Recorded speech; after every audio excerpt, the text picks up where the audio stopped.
الحمد لله بنعمته تتم الصالحات والصلاة والسلام على رسول الله وعلى آله وصحبه ومن والاه. أعوذ بالله من الشيطان الرجيم. يا أيها الذين آمنوا اتقوا الله ولتنظر نفس ما قدمت لغد واتقوا الله إن الله خبير بما تعملون. Yang bermaksud, wahai orang-orang yang beriman, bertakwalah kamu kepada Allah dan lihatlah apa yang telah kamu persiapkan bekalan untuk hari esok, yakni hari akhirat. Bertakwalah kamu kepada Allah. Sesungguhnya Allah itu maha luas pengetahuannya di atas apa yang telah kamu kerjakan. Yang berusaha pihak penganjur, pejabat agama daerah Marang dengan kerjasama pejabat daerah Durun, pejabat daerah Marang dan juga pihak IMIX Marang dan UPJ Marang dan seluruh yang menjayakan program Street Ramadan pada tahun ini, dan tak dilupakan kepada hadirin dan hadirat para pengunjung bazar Ramadan dari kalangan pendidik, kalangan asatizah, kalangan pemimpin masyarakat dan seluruh yang hadir pada hari ini. Mudah-mudahan kita semua dirahmati Allah dan diberkati Allah Subhanahu wa taala. Alhamdulillah. Pertamanya, marilah sama-sama kita memanjatkan rasa puji dan syukur kehadrat Allah Subhanahu wa taala. Dengan petunjuk serta inayah daripadanya, Allah memuliakan kita semua dengan nikmat iman dan Islam. Dengan kasih sayangnya, kita dipanjangkan usia dan dikurniakan kesihatan yang baik.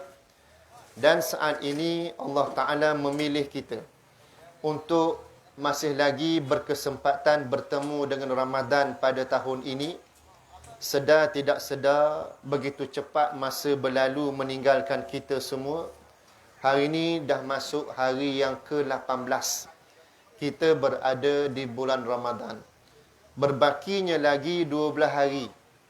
Begitu cepat masa meninggalkan kita.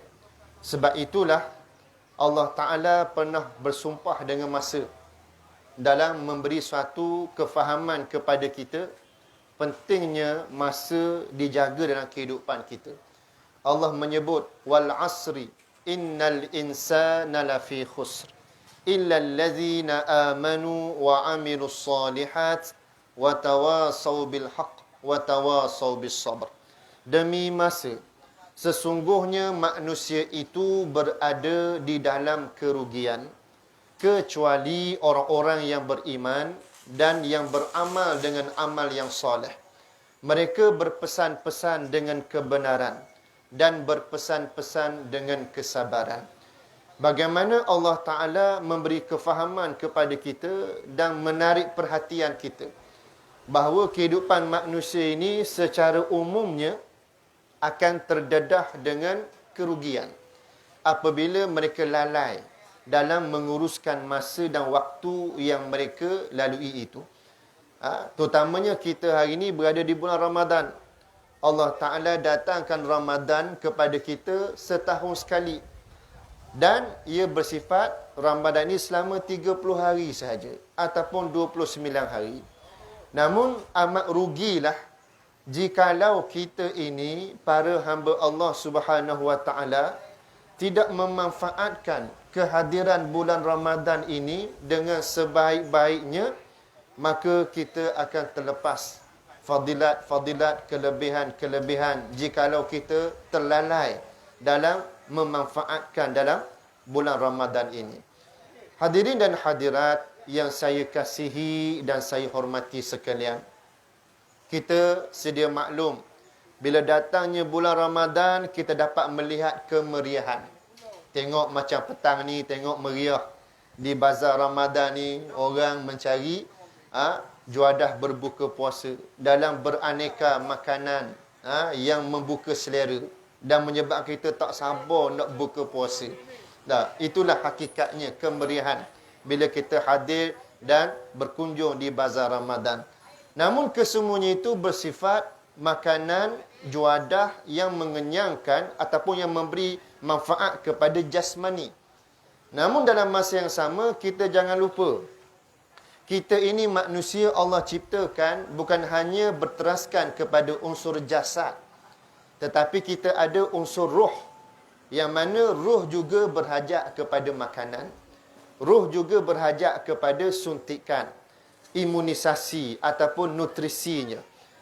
Ibarat kata, kalau kita ini makan makanan, kita akan cari makanan yang sedap dikecap pada lidah kita, dan kita mengambil berat juga akan nutrisinya, kandungan vitaminnya, karbohidratnya, zatnya dan sebagainya. Namun begitulah ukurannya kepada kita ini. Roh kita juga berhajat kepada nilai tersebut. Bukan hanya roh kita ini dia bersifat sekadar roh. Roh ini hidup dan dia berhajat kepada makanan. Maka makanan itulah dia datang daripada apa yang dikatakan suntikan yang membawa kepada takwa. Maka sebab itu, nisbah kepada kita ini, apabila kedatangan dan kehadiran bulan Ramadan, Allah Ta'ala mewajibkan berpuasa kepada kita. Kita sedia maklum perkara ini. Bahkan kita dah faham dan menghafal ayat dalam surah Al-Baqarah, ayat 183. Ya ayyuhallazina amanu, kutiba alaikumus siyam, kama kutiba alal ladzina min qablikum, la'allakum tattaqun. Wahai orang-orang yang beriman, diwajibkan ke atas kamu berpuasa sebagaimana yang telah diwajibkan ke atas umat yang terdahulu daripada kamu, moga-moga kamu bertakwa kepada Allah. Maka daripada ayat tadi kita dapat memahami bagaimana seruan Allah ditujukan kepada orang-orang yang beriman, supaya mereka itu dalam keadaan menerima akan suatu ketetapan Allah yang dinamakan kewajipan berpuasa, yang menjadikan kesan puasa itu menghasilkan apa yang dikatakan takwa. Daripada sini kita akan dapat lihat dan memahami di sinilah bagaimana bermulanya proses makanan roh yang Allah nak beri pada kita. Kita jangan ingat bila sebut makanan roh macam makanan jasmani. Makanan jasmani kita kena sumbat makan, kita kenyang perut. Makanan roh ini berpuasa dia berlaku terbalik. Kita kena berlapar, kita kena kosongkan perut. Dia akan berlaku satu tindak balas memberi kekenyangan kepada roh. Maka apabila Allah Ta'ala jadikan puasa ni sebagai menu utama, kalau makanan kita got nasi, menu utama dalam untuk mencapai kepada Ramadan yang bermakna dalam kehidupan kita ini adalah melalui ibadah puasa tadi untuk memberi kepada kita suatu pembangunan roh, kekenyangan roh. Sebab sifat roh ni bila dia lapar ataupun bila dia dalam keadaan dikekang dengan apa yang dikatakan lapar tadi, dia akan memberi kekuatan kepada hubungannya dengan Allah Subhanahu Wa Taala. Dia rasa lebih dekat dengan Allah Subhanahu Wa Taala. Kalau kita fikir logik ataupun kita tengok pada satu realiti pengalaman hidup kita ini, kalau kita sentiasa dalam keadaan kenyang, apa yang akan berlaku diri kita ni? Dia jadi malah. Betul tak? Bila perut kenyang nothing. Tak? Kerjaan dia nak nyandar relax je. Macam ular sawa kenyang. Tak? Ular sawa kenyang dia belekor, dia bahan kambing dah sekor, tak gerak mana dah. Tak? Orang nak buat guna-guna pun, orang nak usik dia, orang nak cocoh dia apa pun, dia tak cara dah. Sebab apa? Dah kenyang dah. Bahan kambing sekor, bahan ayam sekor, tak gerak mana dah. Maka itu kita buat satu perbandingan, tamsilan dia. Namun, roh ini tidak sedemikian. Roh ini dia perlu menjadikan suatu perjalanannya kepada Allah. Jadikan puasa itu membuatkan kita lapar. Bila lapar itu dia memberi kepada kekenyangan roh untuk menjadikan roh kita kuat, supaya lebih ingat kepada Allah Subhanahu Wa Taala. Sebab itu bila kita puasa ni, bila lapar belepeng ni, kita mari ingat pada orang susah. Kita mari ingat kepada apa? Kepada nikmat makanan yang Allah kurniakan kepada kita. Menjadi kelaziman manusia ni, bila dia terlalu banyak nikmat yang dia kecap ni, dia lupa nak bersyukur. Dia lupa nak ucap Alhamdulillah. Dia lupa untuk menyatakan rasa terima kasih dia di atas nikmat yang dia kecapi pada waktu itu. Namun bila Allah jadikan puasa supaya kita lapar ni, kita mari sendiri tarbiyah, mendidik nafsu kita ni supaya rasa apa yang dikatakan, menyedari akan bagaimana nikmat-nikmat pemberian Allah selama ini begitu bermakna dalam kehidupan kita. Dan kita merasa bersyukur kerana kelangsungan nikmat itu berterusan dalam kehidupan kita. Kalau kita nak banding tempat-tempat lain, termasuk negara-negara umat Islam yang dilanda peperangan, contohnya di Syria, di Sudan, di Yaman, mereka dalam keadaan, terutama di Palestin, mereka dalam keadaan tidak ada suatu, orang kata apa, nikmat makanan, rezeki sebagaimana yang kita kecapi pada hari ini. Saya teringat 2, 3, 4 tahun yang lalu, berkenaan dengan situasi di Gaza. Dalam keadaan apa dia? Mereka bersahur pagi di dunia dan berbuka di alam syurga. Berbuka di alam roh, berbuka di alam yang lain. Kenapa? Dalam keadaan mereka berpuasa, dalam kekangan tidak mendapat nikmat makanan-makanan sebagaimana kita ada pada hari ini, mereka diuji dengan peperangan pula. Mereka berhadapan dengan peluru-peluru hidup yang terpaksa mereka berhadapan dengannya dalam memperjuangkan prinsip dan kebenaran sebagai seorang yang mengaku beriman kepada Allah. Mereka terpaksa berhadapan dengan Israel, Zionis, yang kita sedia maklum agenda mereka adalah untuk menjahanamkan dan menggagalkan Islam dalam perjalanan kehidupan umat Islam. Maka itu nisbah.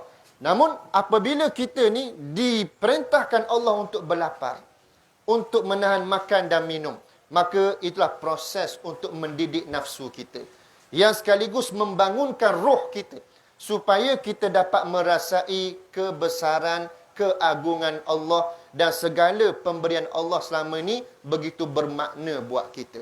Di samping Allah Ta'ala juga telah pun memberitahu kepada kita dengan Ramadan yang Allah datangkan kepada kita ini kaya dengan fadilat-fadilat, kelebihan-kelebihan amal yang juga diajarkan Rasulullah kepada kita semua.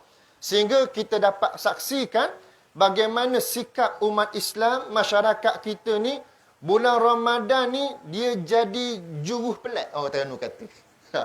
Dia jadi baik pelik je. Orang kata juruh macam malaikat. Pijak semut tak mati. Ini situasi masyarakat kita di bulan Ramadan. Maka itu satu keajaiban berlaku. Kenapa? Sebab dengan kefahaman Islam, alhamdulillah sudah sampai maklumat dalam memberitahu bahawa Ramadan ada fadilat dan kelebihan. Bila berpuasa dapat ganjaran begini, bila kita solat sunat dapat ganjaran begini. Kemudian dijanjikan pula berganda-ganda ganjaran pahala daripada 10 ke 700 kali ganda ketika khusus di bulan Ramadan, amalan-amalan soleh yang kita lakukan. Namun persoalannya kepada kita untuk kita muhasabah pada hari ini. Kenapakah kekuatan, motivasi dan semangat itu hanya didapati pada bulan Ramadan? Tidak pada bulan-bulan yang lain. Sebelum bulan Ramadan dan juga selepas bulan Ramadan. Tidak kelihatan semangat itu seperti mana meriahnya semangat beribadah di bulan Ramadan. Kalau kita perhalusi balik ke selama ni, masyarakat kita ataupun kita semua ni terpedaya dengan apa? dengan satu mindset pemikiran kita, kita selama ni buat ibadah, amal ibadah nak kejar fadilat saja. Ataupun nak kejar kepada kelebihan ada pada bulan Ramadan. Lepas tu bila habis Ramadan, masuk raya, ramai jadi hatu raya. Tak, minta maaf sebut istilah begitu. Tak. Sebab apa? Supaya mudah faham sikit. Tak. Masuk raya, malam raya tu jadi hatu raya dah. Tak. Apa maksud hatu raya tadi? Dia dah diberona balik sikap. Tak. Dalam sebulan tu dia dah comel dah buat pembentukan jati diri dia. Dia buat amalan-amalan comel dah, amalan soleh, amalan ketaatan tu. Tak, pada sudut sikap dan juga moral mereka. Tapi bila masuk malam raya dan seterusnya, dia lupa dah amalan hak sebulan hak dia bina itu. Amalan hak sebulan hak dia amalkan itu. Ini satu kesilapan masyarakat kita. Untuk kita muhasabahkan. Barangkali kita ini beribadah bukan lagi kerana Allah. Kita melakukan ketaatan bukan lagi kerana Allah. Sebaliknya berlaku ibadah kerana Ramadan. Ini yang menjadi perbahasan yang berlaku sepanjang tahun. Yang disebut oleh para pendakwah, oleh para asatizah, oleh para agamawan dengan menyatakan bahawa bagaimana situasi ini membelenggu masyarakat kita ini. Pada bulan Ramadan sahaja mereka dilihat sebagai meriah beribadah. Habis Ramadan, maka tak meriah lagi. Maka sebab itulah kita nak ambil perhatian, sebenarnya kita sepatutnya beribadah ini bukan kerana Ramadan. Kita beribadah adalah kerana Allah Subhanahu wa taala. Wa ma umiru illa liya'budullaha mukhlishina lahuddin. Dan tidaklah diperintahkan ke atas mereka melainkan untuk mengabdikan diri kepada Allah dengan penuh keikhlasan. Tuan-tuan dan puan-puan, saya bagi satu tips kefahaman yang mudah. Dalam menggambarkan ikhlasnya kita ini beribadah ataupun melakukan ketaatan kepada Allah Ta'ala, antaranya indikator, penanda ukurnya ialah kita dapat istiqamah selepas pada itu. Tak. Maknanya ibadah yang kita buat itu kita mampu istiqamah dan konsisten. Dan kita rasa seronok dan asyik serta ketagih dengan ibadah itu, maka tanda ibadah kita ikhlas kerana Allah. Tapi kalau selepas pada Ramadan, tiba-tiba tak ada keinginan untuk apa? Baca Quran. Sebagaimana di bulan Ramadan kita baca Quran. Kemudian selepas Ramadan tidak ada keinginan untuk solat-solat sunat sebagaimana kita buat ketika bulan Ramadan. Kemudian selepas Ramadan kita tidak ada keinginan dan kerinduan untuk mendirikan malam dengan bertahajud sebagaimana kita buat ketika bulan Ramadan. Maka itu tanda-tanda ibadah kita selama ini tidak ikhlas kerana Allah. Saya boleh letak tanda-tanda saja. Dari sudut ketentuan ikhlas dan ikhlas itu Allah yang ada kuasa mutlak. Cuma kita buat gitu, letak penanda ukur tu supaya kita bermuhasabah. Agar kita tidak terpedaya dan tertipu dengan kehidupan kita beribadah ini dalam melaksanakan ketaatan. Sebab ada manusia ni dia tertipu daya dengan dalam perkara ibadah. Tak? Dan ada yang tertipu daya dengan talbisul iblis dalam perkara-perkara yang melibatkan kemungkaran dan sebagainya. Yang kita khawatir takut sekali ialah dalam perkara ibadah pun kita tertipu daya dengan pakaian tipu daya iblis, talbisul iblis tadi. Sehingga kita puasa dan juga kita buat perkara ketaatan yang lain seperti solat, seperti baca Quran dengan penuh bersemangat dan juga konsisten dan tempoh 1 bulan, tiba-tiba lepas pada habis bulan tu tinggal terus. Itu tanda kita sudah terpedaya dengan tipu daya. Kalau nak kata iblis di bulan Ramadan ni, Nabi dah sebut dah dibelenggu dan dirantai. Tak? Wasuffi dan asyayatin, syaitan dah dibelenggu dirantai. Tapi sebab itu kadang-kadang kita ini sudah tak perasan bahawa nafsu amarah kita ni sudah dibina oleh iblis sebelum Ramadan. Akhir sekali kita dapat lihat ada golongan manusia yang salah penterjemahan ibadahnya bukan lagi kerana Allah, tetapi kerana sesuatu yang lain. Mungkin kerana Ramadan, mungkin kerana sesuatu matlamat tertentu yang lain. Maka sebab itulah, tuan-tuan, puan-puan, para hadirin dan hadirat yang saya kasihi sekalian, saya memetik ayat surah Al-Hasyr 18, ayat 18 tadi pada muqaddimah untuk menjadi suatu, orang kata apa, sebagai suatu sandaran kepada kita. Apabila Allah Ta'ala menyeru, ya ayyuhallazina amanu taqullah, wahai orang-orang yang beriman, bertakwalah kamu kepada Allah. Allah memerintahkan orang-orang beriman supaya mereka usahakan dalam mencapai ketakwaan. Kemudian, gambaran dan bukti orang yang bertakwa itu, mereka sentiasa berhati-hati dan berwaspada dengan cakna persiapan bekalan amal dia untuk hari esok.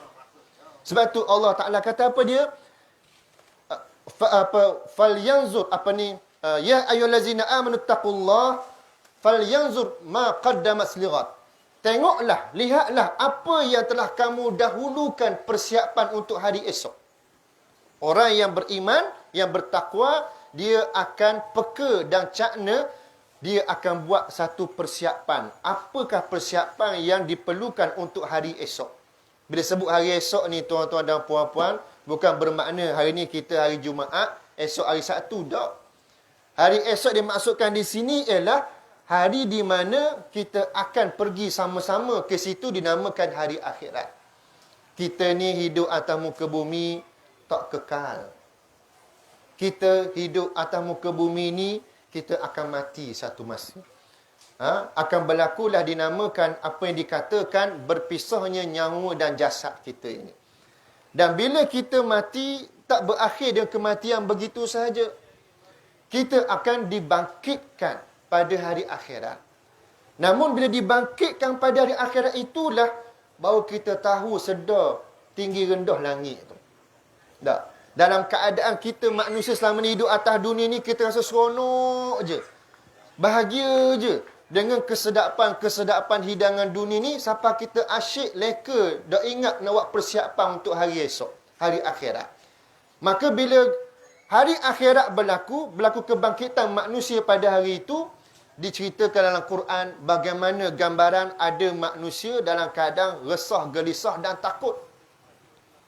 Kenapa? Sebab bila dibangkitkan di hadapan Allah, maka akan dibentangkan suratan amalnya. Akan dibentangkan satu persatu bagaimanakah persiapan amal dia. Tiba-tiba bila dibentangkan, tengok-tengok, tak ada amalan baik. Tak ada amalan ketaatan. Waktu dia hidup itu, dia kata, aku semayang juga, aku puasa juga, aku buat sedekah juga. Tiba-tiba, bila punya cek, tak ada dalam rekod. Macam mana? Tak. Kita khawatir, takut amalan kita itu terpesona dengan apa dia? Pelaksanaannya bukan kerana Allah. Amalan itu kerana sesuatu asbab tertentu. Contoh macam kita bicarakan pasal Ramadan tadilah. Bila tengok meriahnya manusia beribadah di bulan Ramadan ni, subhanallah. Seolah-olah tengok orang Islam ni syiarnya hebat. Tak, bulan Ramadan. Masjid, surau, dok muat tepat. Kalau parking kereta tu rumbu, orang Tanu kata tak. Mesti ketang cari parking. Dok jumpa cari. Sebab apa? Penuh kenderaan. Tak. Masuk tempat dewan solat tu, hujung-hujung kat pintu dah. Nasib baik. Itu bila suasananya? Pada seminggu 2 bulan Ramadan. Masuk minggu ketiga, minggu keempat, ada dah nyakit sikit-sikit. Nyakit apa? Dia renggeh dah kehadiran jemaah. Itu satu fenomena. Tak. Tapi kita nak bicarakan hari ini ialah bagaimana ketika Ramadan ni manusia dia rasa seronok beribadah tadi. Cuma bimbang takut seronok ibadah tadi sebab suasana dan kemeriahannya berdasarkan asbab agenda bulan Ramadan saja. Bukan kerana Allah. Sebab itu saya bacakan ayat tadi, wa ma umiru illa liya'budullaha mukhlishina lahuddin.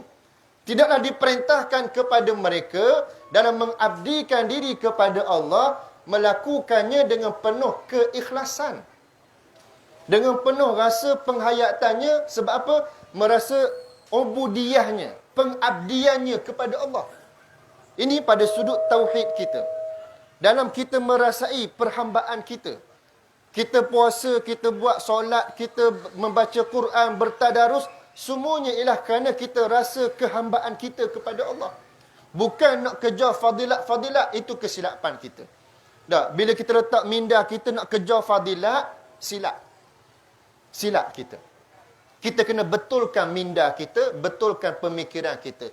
Fadilat tu dah so bimbang dah di mari sendiri. Sebab Allah dah janjikan dah. Yang kita perlu betul minda kita ni ialah kita ibadah ni sebab kita rasa ta'abbud. Nak abdikan diri, nak menghambakan diri kepada Allah. Itu sepatutnya.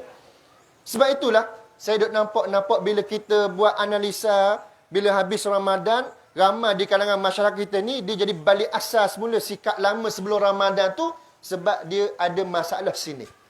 Tak? Selama ni buat sebab kejar fadilat.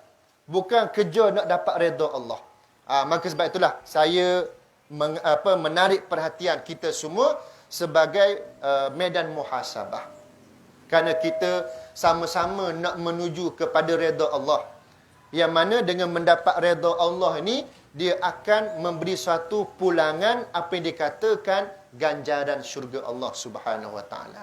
Maka sebab itulah apabila dah kita berada hari yang ke-18, kita berpuasa di bulan Ramadan, berbakinya 12 hari saja lagi, maka kita ambillah peluang.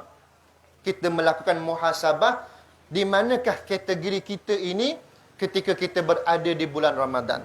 Adakah kita berpuasa seperti puasanya orang awam, ataupun kita berpuasa seperti orang yang khusus, ataupun kita berpuasa seperti orang yang khusus dan terlebih khusus dinamakan golongan muqarrabin.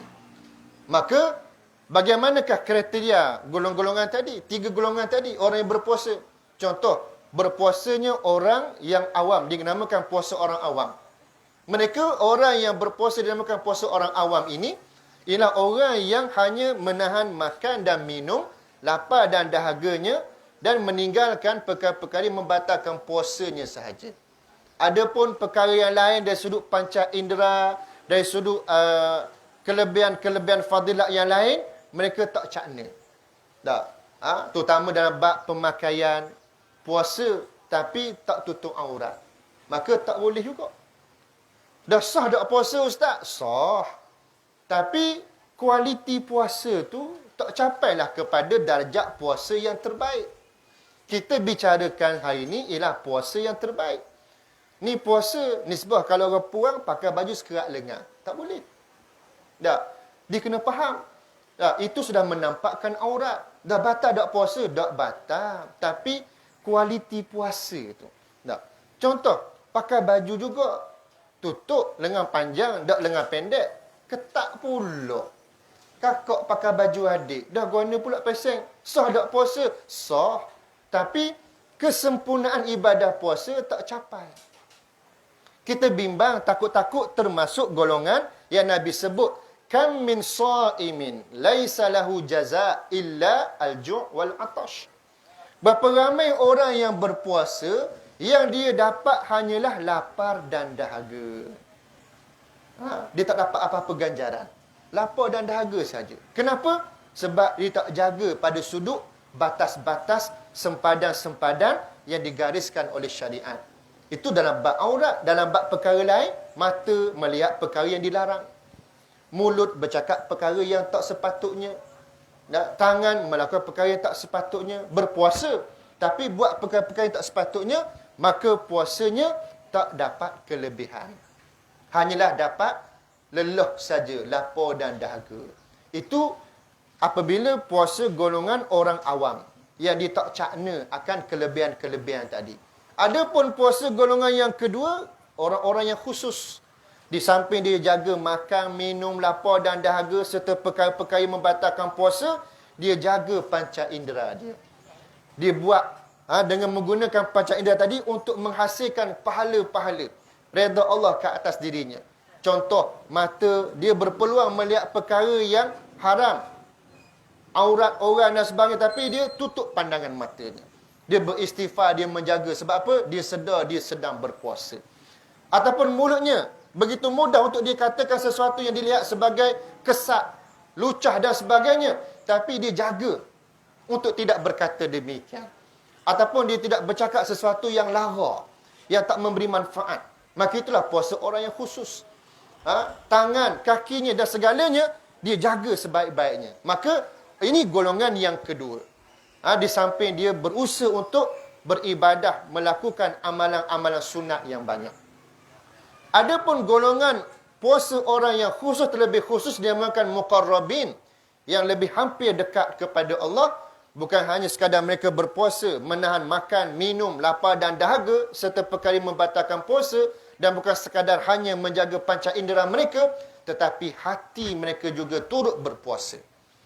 Daripada apa? Kecintaan dunia yang mengheret mereka kepada kelalaian dan kealpaan, di samping mereka memburu fadilat-fadilat, kelebihan-kelebihan yang menjadikan mereka mencapai redha Allah ke atas dirinya, sehingga mereka telah tahap golongan seperti nabi-nabi, para siddiqin dan juga para orang yang soleh. Maka dalam tempoh 18 hari kita puasa ni, kita cuba kena pasti kita ni dalam kategori mana. Puasa orang awam ke, puasa orang khusus ke, ataupun puasa orang yang khusus terlebih khusus.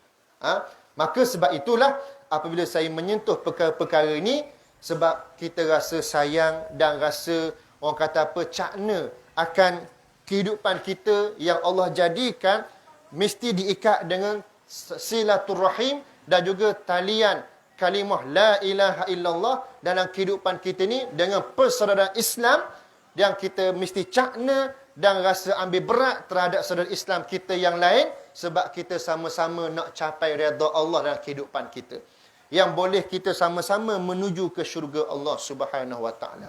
Sebab Allah mendidik kita, Allah mengajar kita, orang yang beriman itu seperti satu jasad, seperti satu tubuh, yang mana anggota tubuhnya saling bersatu padu dan saling merasai. Apa yang dikatakan, jika dicubit peha kanan, peha kiri terasa. Ibaratnya begitu. Kalau sakit mana-mana anggota bahagian, anggota lain turut terasa sakitnya. Maka biarlah ada nilai itu terhadap kita orang Islam yang beriman kepada Allah Ta'ala ni dalam kehidupan di alam dunia ini. Sebab saya menyaksikan nilai ini terhakis dan tidak dihayati dalam kehidupan kita orang Islam. Sebab itulah kita dilihat begitu cepat, begitu mudah kita berpecah belah. Begitu mudah kita bersengketa. Sebab kita tak nampak dan tak faham akan matlamat dan tujuan kita diciptakan Allah Subhanahu wa taala. Sedangkan Nabi SAW melaksanakan agenda yang begitu, orang kata apa, besar. Dengan Allah menyebut wa ma arsalnaka illa rahmatan lil alamin, dan tidaklah kami utuskan engkau wahai Muhammad sallallahu alaihi wasallam melainkan untuk membawa rahmat kepada seluruh alam. Rahmatnya kedatangan Nabi ini dengan membawa satu pendekatan melalui antaranya kelebihan bulan Ramadan. Allah pilih diturunkan Al-Quran. Syahrul Ramadan allazi unzila fihi al-Quran hudan linnas wa bayyinatin minal huda wal furqan. Bulan Ramadan diturunkan padanya Al-Quran yang menjadi petunjuk bagi kehidupan manusia. Padanya keterangan-keterangan petunjuk dan yang membezakan di antara yang benar dan juga dengan yang salah. Daripada situlah agenda rahmatan lil alamin yang membawa rahmat kepada seluruh alam. Nabi menggunakan modul itu. Nabi menggunakan pendekatan itu melalui suntikan Al-Quran yang Allah kurniakan diturunkan pada bulan Ramadan ini dengan membimbing manusia melalui nilai petunjuk yang Allah gariskan. Melalui apa dia? Bayyinati minal huda. Keterangan-keterangan petunjuk itulah yang saya mudah tamsilkan, jadi contohkan seperti ianya SOP kehidupan. Bila sebut SOP ni, saya yakin tuan-tuan dan puan-puan nampak faham selalu. Sebab apa? Kita di musim pandemik ni, kita diikat dengan SOP. Tak? Apa SOP musim pandemik ni? Kena pakai mask, topeng, tak? Kena pakai hand sanitizer, tak boleh bersentuhan, kena berlaku penjarakan sosial dan sebagainya. Apa tujuan diletakkan SOP tadi? Adalah untuk prevention and precaution. benda apa pula ustaz ni cakap putih petang ni. Nah. Ia bersifat pencegahan dan perlindungan. Tujuan SOP pandemik COVID ini adalah untuk pencegahan dan perlindungan daripada apa? Dijangkiti virus. Kalau dijangkiti virus, kita berisiko. Kita bahaya. Tapi kalau langgar SOP, kena hukum. Dulu 1,000, lah ni parak dah kata 50,000. Maknanya. Apa tujuan? Nak suruh ambil berat. Ambil cakna betul-betul. Jangan main-main dengan SOP ni. Maka kaitan dengan Quran yang kita bicarakan tadi, bila Allah turunkan wabayyinatin minal huda, Quran ini sifatnya menjadi suatu keterangan petunjuk, ianya membawa SOP kehidupan. Bertujuan untuk mencegah dan melindungi kita manusia. Kok mana cegah dan lindung kita manusia ni? Sebab bila Allah telah menurunkan wahyunya, membimbing kehidupan kita ni, dinyatakan berkenaan dengan apa dia? Apa perkara yang boleh kita buat, apa perkara yang tak boleh kita buat. Apa perkara yang halal, apa perkara yang haram. Apa yang dinamakan pahala, apa dinamakan dosa. Maka semuanya itu ialah SOP untuk apa? Melangsungkan kehidupan kita pada kedudukan yang sejahtera. Kedudukan yang selamat dan harmoni. Sebab manusia ni Allah jadikan dalam hidupnya, dalam dirinya ada nafsu. Ada keinginan. Nafsu ni dia tapak yang mudah dikuasai oleh apa dia? Syaitan. Allazi yuwaswisu fi sudurin nas. Yang membisikkan keraguan dalam hati manusia. Maka bila bimbingan petunjuk Al-Quran yang Nabi bawa terapkan pada jiwa-jiwa umat baginda ini, maka dia sebagai SOP kehidupan. Yang telah pun menjadikan kehidupan umat Islam yang berpegang kepada nilai petunjuk mencapai kepada keselamatan dan kesejahteraan. Hidup di dunia dan hidup di hari akhirat. Tapi bila langgar SOP, apa yang telah digariskan Allah dalam Al-Quran, Allah nyatakan hukum-hukumnya, syariatnya. Contoh, bila kita dimaklumkan, diperintahkan Allah dengan larangan supaya tidak berzina, tidak minum arak, tidak berjudi. Semuanya itu sebagai langkah pencegahan dan perlindungan. Sebab Islam ini berteraskan kepada maqasid asy-syar'iyyahnya 5. Hifzuddin, jaga agama. Hifzun nafs, menjaga nyawa. Hifzul akal, menjaga kewarasan akal.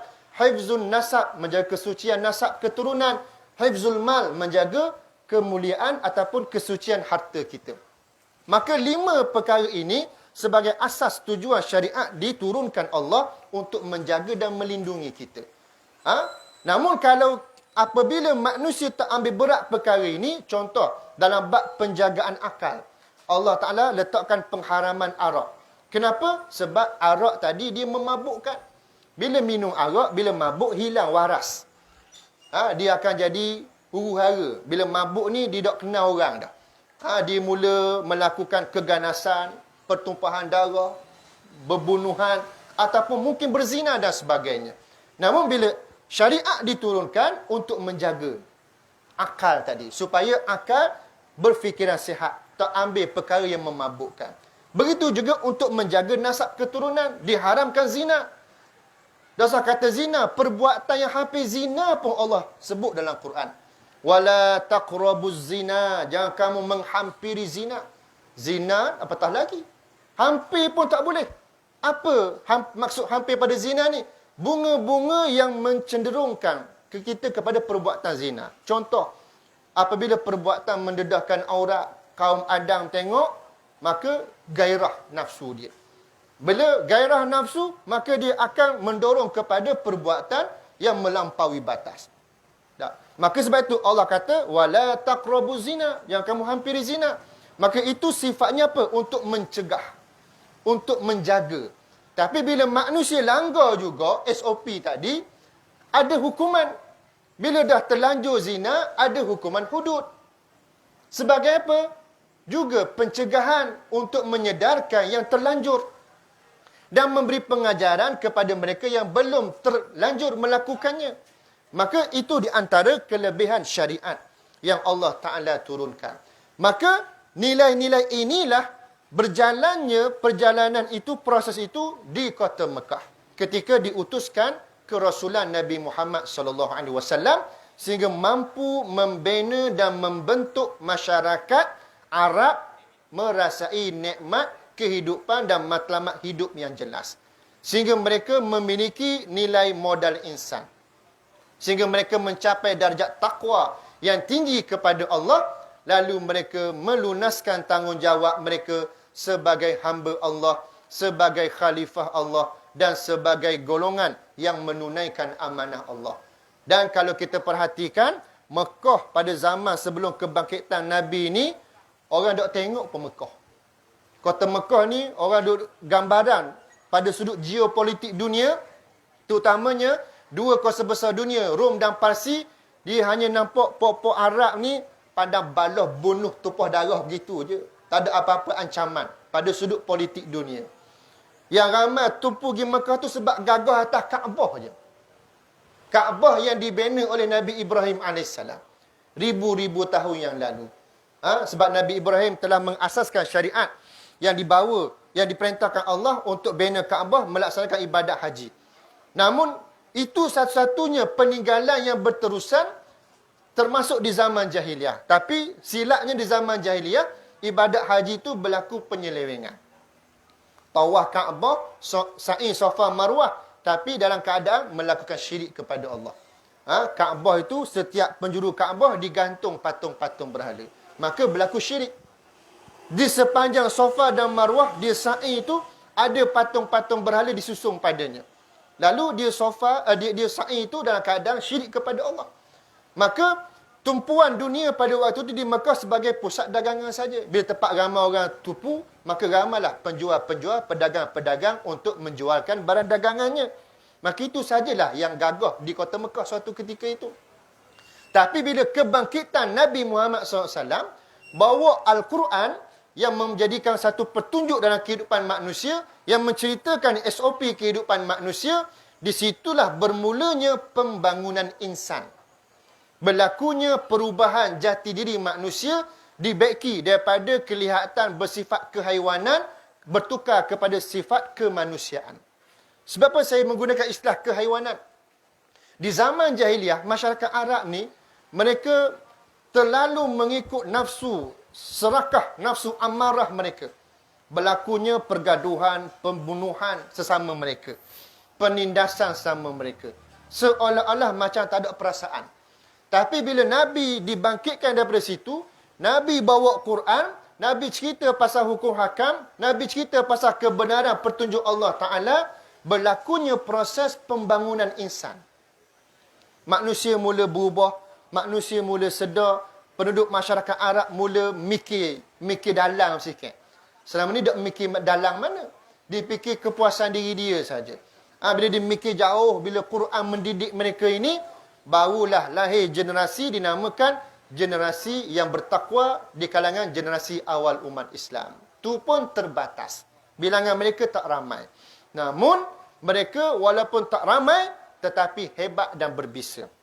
Mereka bersama dengan perjalanan seruan dakwah Nabi SAW sehingga berlakunya apa yang dikatakan penghijrahan Rasulullah daripada Mekah ke Madinah dalam untuk menterjemahkan maqasid asy-syar'iyyah. Yang pertama tadi, hifzuddin, nak jaga agama, maka nak jaga agama mesti ada tapak dan kuasa dinamakan pemerintahan. Maka sebab itulah di Mekah bila dihalang perjalanan itu, berlakulah penghijrahan Nabi daripada Mekah ke Madinah, dan disitulah pembinaan sebuah kuasa dan pemerintahan yang berteraskan SOP kehidupan yang digariskan Allah Subhanahu Wa Taala. Rupanya model manusia ni ada jenis kluster dan spesies dia ni, jenis nak tengok depan mata dulu, hasil baru rasa yakin dan percaya. Ada model begitu. Ada jenis model manusia, kita cakap khabar, dia reti selalu. Faham selalu, diterima. Tapi ada jenis manusia cakap khabar, beritahu, dia buat sepeli. Dia buat tak tahu je. Bahasa buat bebal. Padahal dia faham je, tapi dia buat bebal. Ada. Tapi dia tengok bukti. Maka Nabi tunjukkan bukti. Bila berlakunya pembukaan, berlakunya Madinah dibina sebuah pemerintahan Islam, orang nampak, hak ni model pemerintah Islam. Hak ni model hak Nabi Muhammad nak bawa selama ni. Hak diriwayat khabar di Mekah selama ni. Kalau gini, kau comel lah. Tak maknanya. Sebab itu, bila perjalanan negara Islam Madinah, hanya 8 tahun saja perjalanannya yang Nabi tunjukkan contoh, maka berlakulah kesedaran yang memuncak di kalangan semenanjung Arab. Mereka mula terima Islam sebagai acuan kehidupan. Sebab itulah berlakunya pembukaan kota Mekah pada tahun ke-8 Hijrah pada bulan Ramadan. Ini antara lagi kemuliaan bulan Ramadan yang ramai orang tak ambil berat. Di mana berlaku pembukaan kota Mekah. Pembukaan kota Mekah ni memberi satu makna yang besar kepada sejarah kita umat Islam. Sebabnya masyarakat Arab di semenanjung Arab tu yang selama ni tak yakin dengan Islam yang Nabi bawa, yang tak nampak masa depan kehidupan bersama Islam ni, tiba-tiba mereka terima Islam. Kenapa? Sebab mereka dah tengok contoh yang terbaik perjalanannya di Madinah dalam tempoh 8 tahun. Kemudian mereka terima Islam dengan hati terbuka. Iza jaa nasrullahi wal fath wa ra'aitan nas yadkhuluna fi dinillahi afwaja. Bila datangnya pertolongan Allah dan kemenangan daripadanya, kamu dapat lihat ramainya manusia masuk ke dalam agama Allah secara beramai-ramai. Maksudnya apa? Menceritakan perihal situasi pembukaan kota Mekah. Bila Islam dah diterima seadanya, maka hak selama ni lawang Islam, tentang Islam, anti-Islam, tiba-tiba boleh terima Islam. Sebab apa? Dengan contoh model yang ditunjukkan sepanjang 8 tahun di Madinah, pemerintah Islam yang dipimpin oleh Nabi SAW. Apa kaitannya dengan kita, tuan-tuan dan puan-puan? Kita hari ini kena menjiwai nilai itu. Kita kena terjemahkan nilai itu. Yang saya perhatikan, umat Islam di akhir zaman pada hari ini terhakis penghayatan nilai tersebut. Menyebabkan kita tak mampu jadi contoh dan tarikan kepada mereka yang lain yang anti-Islam, yang tak suka kepada Islam. Inilah satu kelemahan kita. Maka sebab itu saya sebut perkara ini supaya kita melakukan muhasabah. Kita bina satu, apa dia katakan, check and balance. Kita buat koreksi diri kita. Mungkin selama ni kita agak jauh tersasar daripada matlamat kehidupan kita yang sudah dirosakkan oleh agenda penjajah selama ini, yang menerapkan ideologi pemikiran yang menjadikan kita tidak lagi asli Islam kita secara falsafahnya. Dilihat Islam kita ada yang cenderung Islam sekular, ada yang cenderung Islam liberal, ada yang cenderung Islam komunis, ada yang cenderung Islam kapitalis. Hak paling malang dan kita takut sekali, Islamfobia. Dia takut terus dengan Islam, tak mau pakai Islam dah. Ini kita khawatir dan bimbang. Sebab agenda itu sentiasa berterusan dilakukan oleh siapa dia? Musuh-musuh Allah. Apa buktinya? Allah sebut dalam Quran. La yazaluna yuqatilunakum hatta yaruddukum an dinikum in istata'u. Mereka orang-orang kafir akan sentiasa berusaha untuk memerangi kamu, untuk mengusik kamu, untuk mengganggu kamu. Dengan cara apa dia? Sehingga kamu berpaling daripada agama kamu. Sehingga kamu tidak yakin dengan agama kamu. Sehingga terhakisnya penghayatan agama dalam diri kamu. Itu yang Allah sebut dalam Quran. Bukan saya reka. Bukan saya mengada-adakan cerita. Allah sebut dalam Quran.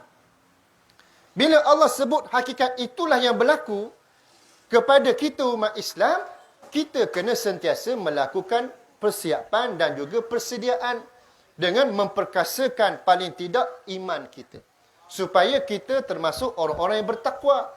Dan bila kita ada takwa, kita akan ada kesungguhan dan pengorbanan kita untuk kita menjaga agama kita. Sebab itu, dari sudut maqasid tadi, Nabi jaga agama dengan membina sebuah tapak kuasa pemerintahan sehingga mampu menjadi contoh dan tauladan sehingga digeruni dan ditakuti oleh para musuh Allah. Namun, ibrahnya kepada kita, pedoman dan pengajarannya kepada kita, kita kena bina semula rangkaian itu. yang kita lihat sudah terhakis dalam kehidupan kita umat Islam di akhir zaman, menyebabkan banyak negara-negara umat Islam dan juga kita kalangan orang Islam hari ini menjadi mangsa diperkudakan oleh musuh-musuh Allah dengan dipancing melalui kenikmatan dunia, harta duniawi, pangkat dan jawatan, sehingga mengejar kepada pangkat dan jawatan, sanggup untuk menghalalkan perjalanan agenda itu walaupun merugikan agama Allah dan merugikan umat Islam. Ini satu perkara yang perlu kita perhalusi dan perlu kita ambil berat.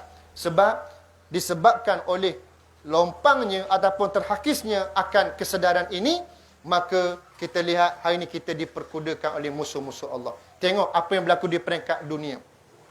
Baitul Maqdis, bumi Palestin, dijajah oleh siapa? Zionis. Baitul Maqdis, tempat suci umat Islam. Kiblat pertama umat Islam. Tempat berlakunya Rasulullah di-mi'rajkan. Daripada situ naik ke Sidratul Muntaha. Namun apa yang berlaku di Baitul Maqdis? Zionis menguasainya. Maka bila itulah yang berlaku, sedangkan kita orang Islam, bilangan kita ramai. Bilangan kita di peringkat dunia ni berbilion. Kalau kita nak banding dengan Zionis Israel yang ada di bumi Palestin tu hanya 30 juta sahaja. Namun kenapa kita tidak ada kekuatan untuk mengambil semula Baitul Maqdis? Di zaman Sayyidina Umar sebagai khalifah Islam, mampu mengambil Baitul Maqdis dalam cengkaman Rom. Namun itu satu perkara sejarah yang hebat, yang telah dikecapi oleh kita umat Islam. Namun kenapa kita tak ambil perjalanan itu untuk memotivasikan kita?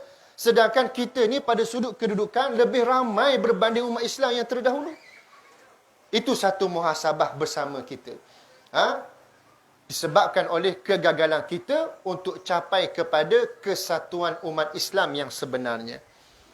Disebabkan kegagalan kita untuk memahami falsafah Islam yang Allah perintahkan kepada kita. Lalu kita abaikan tanggungjawab kita dan kita dilihat pasif dan lemah di akhir zaman. Kita tengok orang Islam pecah belah, kita pun ambil jalan ikut pandangmu lah. Tak ada rasa kesungguhan dan juga apa dikatakan kesedaran untuk kita sama-sama usaha untuk menjernihkan keadaan. Sebaliknya mengeruhkan keadaan. Begitu juga dalam negara kita. Bila umat Islam tak ambil berat akan agenda penyatuan, bersatu padunya kita, maka merugikan kita semua. Sebab dia akan membuka ruang kepada para musuh Allah untuk menguasai kita umat Islam. Untuk mereka mengkudakan kita, memperkudakan kita. Maka kalau kita orang Islam saling melengkapi, bersatu padu, seperti mana suasana perang Badar pada sahabat bilangan yang sedikit, tapi mereka bersatu padu dengan jumlah 313 orang, mereka boleh kalahkan 1000 orang musuh Allah. Namun kita hari ini sepatut bilangan kita ramai, kita mampu buat lebih terbaik pada kita. Supaya menggambarkan bagaimana hebatnya nilai Islam yang Allah anugerahkan kepada kita semua.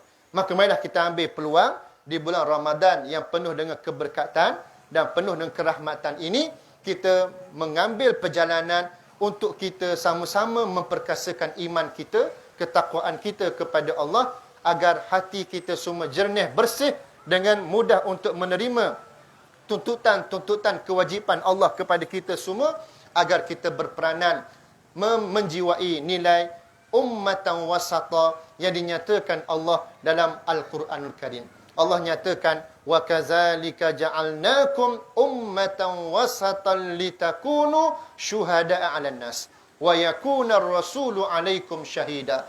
Dan demikianlah kami jadikan kamu, wahai umat Muhammad sallallahu alaihi wasallam, sebagai umat pertengahan.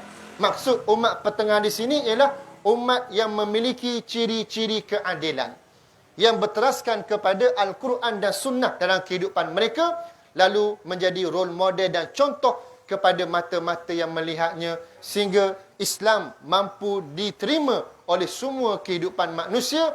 Lalu bila berjaya kita ke arah melaksanakannya itu, Allah menyatakan, wa yakunar rasulu alaikum syahida. Rasul menjadi saksi di atas apa yang kamu lakukan, yakni kita akan mendapat syafaat Rasulullah pada hari akhirat kelak. Maka itulah tanggungjawab kita. Mudah-mudahan dengan Ramadan ini sebagai satu cetusan dan memperkasakan iman kita dan takwa kita untuk kita mencapai kepada kemuliaan dengan mendapat rahmat Allah dan keredaannya dalam kehidupan kita semua. Dan kita perbanyakkanlah doa kita sepanjang bulan Ramadan ini, kerana doa bagi orang yang berpuasa itu mustajab di sisi Allah selagi mana sebelum dia berbuka puasa. Dan begitulah di waktu sahur, waktu yang juga paling berkat, waktu yang untuk kita berdoa padanya. Maka janganlah kita sia-siakan peluang ini. Termasuklah di bulan Ramadan ini juga ada satu malam yang dinamakan malam qadar, iaitulah ibadah yang dilaksanakan pada malam tersebut lebih baik daripada 1000 bulan bersamaan 83 ataupun 84 tahun. Bayangkan kalau kita ibadah dalam tempoh selama itu, subhanallah, satu keseronokan dan juga satu kelebihan yang Allah anugerahkan kepada kita semua. Maka marilah sama-sama kita berusaha untuk mencapai kepada kejayaan tersebut. Mudah-mudahan usaha kita ini dirahmati Allah Subhanahu Wa Taala. Dan saya mengeri itulah sekadarnya untuk petang yang berbahagia ini, dengan perkongsian yang tak seberapa ini. Mudah-mudahan dapat memberi motivasi dan juga memberi kesedaran sebagai muhasabah diri kita semua, agar kita sama-sama lakukan amalan yang terbaik dalam mencari dan mencapai redha Allah Subhanahu Wa Taala. Maka itu sekadarnya daripada saya. Yang baik itu datang daripada Allah, yang kurang atas kelemahan diri saya. Aqulu qawli hadza wa astaghfirullahal azim li wa lakum. Bismillahirrahmanirrahim. Alhamdulillahi rabbil alamin. Hamdan yuwafi ni'mahu wa yukafi'u mazidah. Ya Rabbana lakal hamdu kama yanbaghi li jalali wajhika wa azimi sultanik.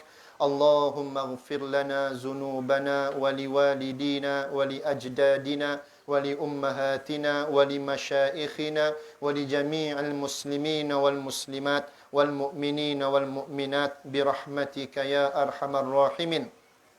اللهم بك أمسينا وبك نحيا وبك نموت وإليك المصير. اللهم إنا نعوذ بك من علم لا ينفع ومن قلب لا يخشع ومن نفس لا تشبع ومن دعاء لا يسمع. اللهم بارك لنا في شهر رمضان وارزقنا ليلة القدر إيمانا واحتسابا. اللهم اجعلنا ممن قام رمضان إيمانا واحتسابا غفر له ما تقدم من ذنبه. اللهم اكشف عنا البلاء والوباء والغلاء والمنكر والفحشاء ما ظهر منها وما بطن. اللهم أعز الإسلام والمسلمين والدعاة والمجاهدين والمظلومين والمستضعفين. اللهم انصرهم في غزة. اللهم انصرهم في سوريا وفي اليمن وفي السودان وفي عركان وفي الأرض الإسلام في كل مكان. اللهم ربنا ظلمنا أنفسنا وإن لم تغفر لنا وترحمنا لنكونن من الخاسرين. ربنا تقبل منا دعاءنا وأعمالنا وصيامنا وتلاوتنا وقيامنا وتعبدنا وتمن تقصيرنا يا الله يا رحمن يا رحيم يا ذا الجلال والإكرام. وصلى الله على محمد وعلى آله وصحبه وبارك وسلم والحمد لله رب العالمين. تقبل الله منا ومنكم. Sekian daripada saya. Assalamualaikum warahmatullahi wabarakatuh.